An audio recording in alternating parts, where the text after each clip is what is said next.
Sebelum kami memulai percobaan, izinkan kami memperkenalkan anggota kelompok kami. Perkenalkan, nama saya Mia Yolanda dengan NIM 2303 135073. Dan saya Nurdalia dengan NIM 2303 125848. Saya Teresia Marcella Vinanda dengan NIM 2303 135072. Saya Mutiara Septi dengan NIM 2303 125855. Saya Hafizah Putri dengan NIM 2303 114208. Dan saya Zahwa Alena Aleksani dengan NIM 2303110387. Baiklah, langsung saja kita mulai ke percobaannya. Alat dan bahan yang digunakan pada percobaan ini adalah 3 wadah berisi air, ada kain lap, ada panci, lalu ada 2 jenis surfaktan, yang mana satu berupa cairan dan juga bubuk, lalu ada minyak goreng dan juga minyak jelantah. Larutan surfaktan yang cair dimasukkan ke dalam wadah A. Surfaktan yang padat dimasukkan ke dalam wadah B. Untuk wadah ketiga hanya berupa air 600 ml. Selanjutnya kita tambahkan 2 tetes minyak goreng pada kain. Lalu kita celupkan ke dalam surfaktan A. Selanjutnya kita tambahkan lagi 2 tetes minyak goreng. Lalu dimasukkan ke dalam surfaktan B. Dan yang terakhir kita tambahkan lagi 2 tetes minyak goreng. Lalu dimasukkan ke dalam wadah yang ketiga yang hanya berisi air.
Nah, pada percobaan pertama itu menggunakan minyak goreng yang mana 3 wadah telah berisi air yang ditambahkan surfaktan cair, surfaktan bubuk, dan juga wadah ketiga yang hanya berisi air saja.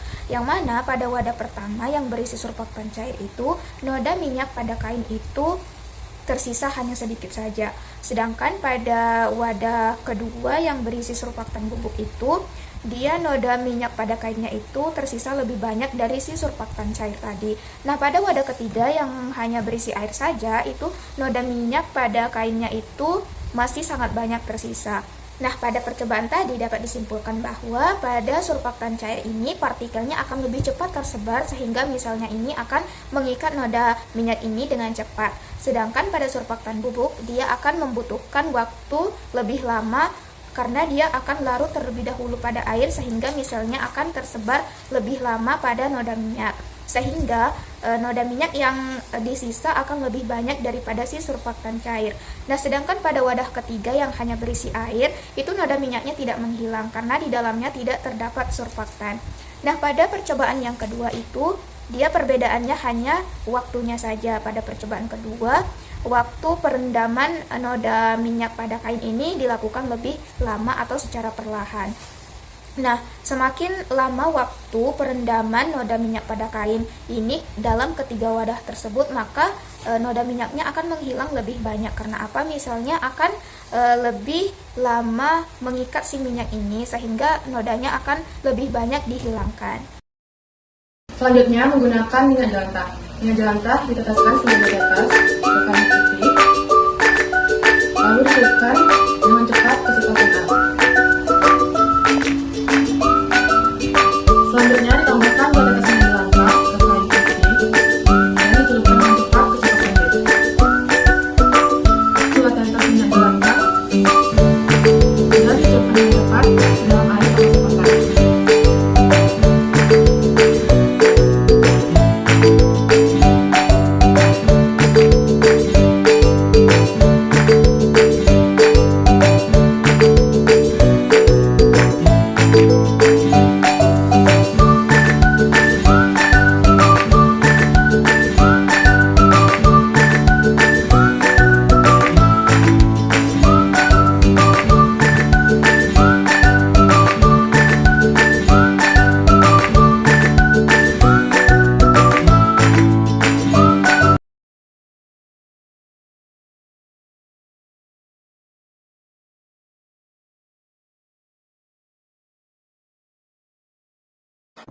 Baiklah, setelah saya melakukan percobaan menggunakan minyak jelantah, baik yang direndam secara cepat maupun secara lambat, menggunakan surfaktan A, surfaktan B, maupun dengan air tanpa surfaktan, didapati hasil bahwa noda dari minyak jelantah itu akan lebih cepat hilang ketika direndam dengan lebih lambat pada surfaktan A, atau dengan campuran air dengan deterjen cair.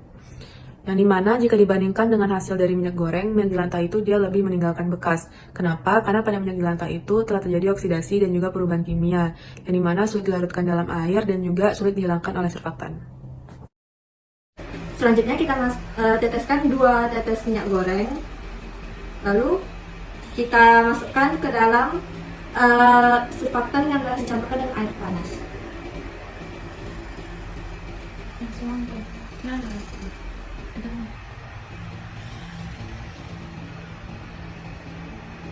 Lalu teteskan 2 lagi minyak goreng, lalu kita rendam dalam surfaktan yang kedua dengan yang telah dicampur dengan surfaktan dengan air panas.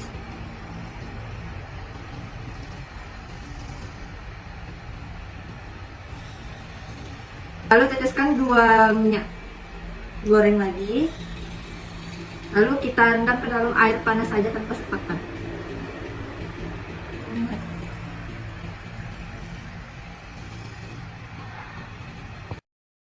Teteskan 2 minyak goreng, lalu kita rendam dan surfaktan cair.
Baik, di sini saya akan menjelaskan tentang pengaruh suhu pada minyak goreng, di mana minyak goreng tersebut diteteskan ke kain sebagai noda, lalu dimasukkan ke dalam 3 wadah yang berisi air panas tambah surfaktan cair, lalu air panas tambah surfaktan padat, dan yang terakhir air panas tanpa surfaktan.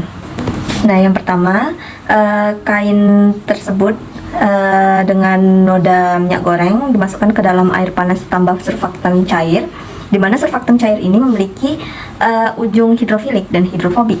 Nah, untuk hidrofilik itu akan menarik air, sedangkan hidrofobik itu menarik minyak. Nah, surfaktan tersebut akan mengelilingi minyak lalu membentuk misel dan memisahkan minyak dari kain tersebut.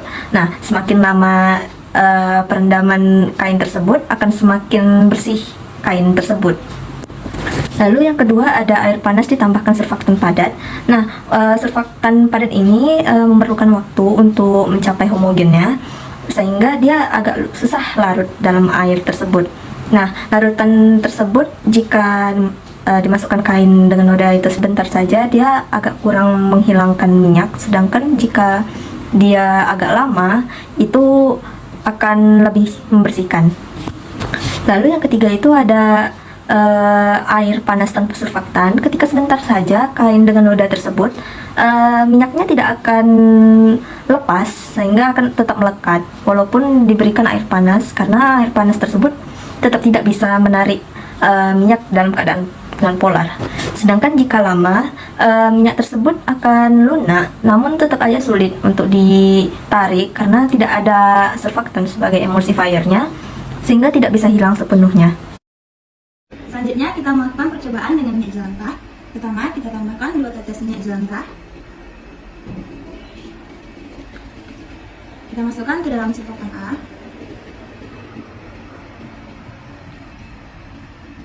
Kita menggunakan minyak jelantah sebanyak 2 tetes.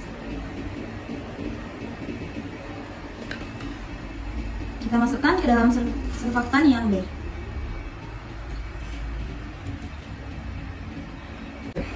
Selanjutnya kita menggunakan minyak jelantah lagi sebanyak 2 tetes. Lalu kita masukkan ke dalam air tanpa surfaktan. Baiklah, saya akan menjelaskan tentang percobaan yang saya lakukan tadi. Yakni tadi kita menggunakan 2 tetes minyak jelantah yang mana masing-masing minyak jelantah ini akan kita masukkan ke dalam 3 wadah yang berbeda. Pada wadah yang pertama kita menggunakan surfaktan, yakni rinso cair.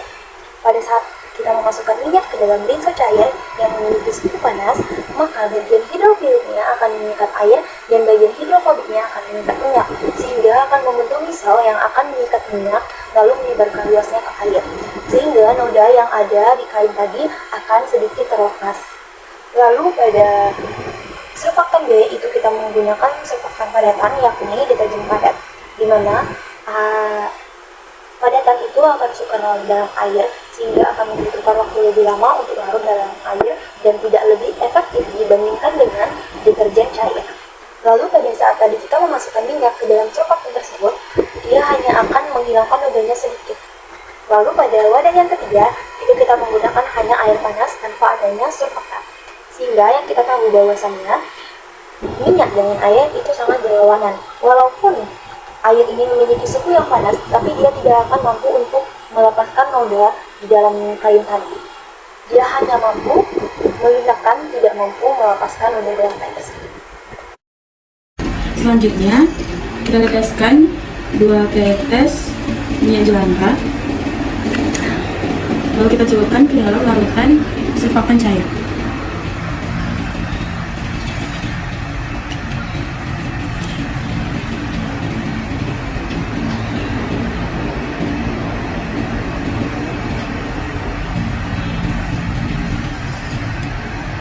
Kemudian kita teteskan lagi 2 tetes minyak jelantah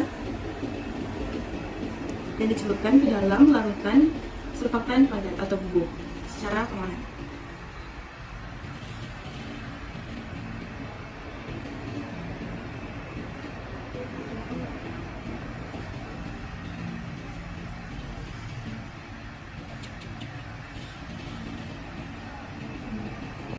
Selanjutnya kita teteskan 2 tetes minyak jelantah. Kemudian kita celupkan ke wadah dengan air tanpa surfaktan. Dilakukan secara perlahan.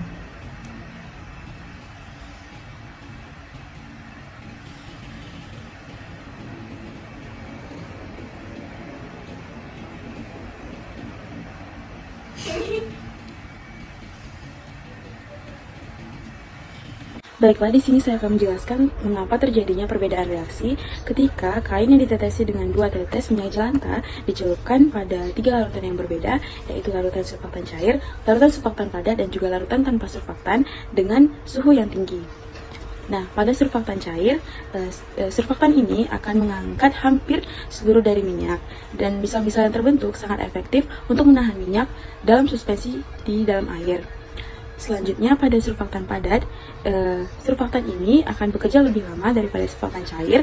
Hal ini disebabkan karena surfaktan padat harus menunggu untuk larut terlebih dahulu, sehingga dia dapat mulai bekerja dan membentuk misel yang akan mengangkat minyak tadi.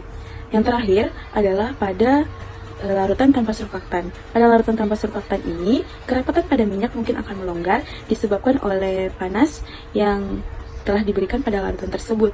Tetapi untuk menghilangkan minyak itu tidak bisa, karena pada larutan ini tidak terdapat agen untuk memecah minyak sehingga dapat larut di dalam air. Karena adanya kestabilan emosi dari surfaktan tersebut, hal ini dapat mengakibatkan atau menyebabkan pembasahan baik pada noda. Karena pembasahan yang baik dapat menurunkan tegangan permukaan antara minyak dan air, sehingga air dapat lebih mudah untuk menyebar ke permukaan yang berminyak, sehingga minyak dapat terangkat lebih mudah.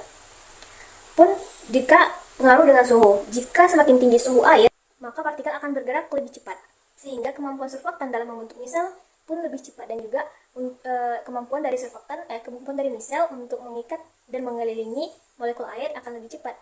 Juga peningkatan suhu dapat memecah molekul minyak sehingga adesi lebih besar dibandingkan kohesi. Baiklah, itulah tadi hasil dari percobaan yang telah kami lakukan tentang sifat-sifat koloid, mulai dari tegangan permukaan, kebasahan, kestabilan emulsi, dan juga sifat-sifat lainnya. Sekian dari kami. Wassalamualaikum warahmatullahi wabarakatuh. Salam sejahtera untuk kita semuanya. Bye-bye.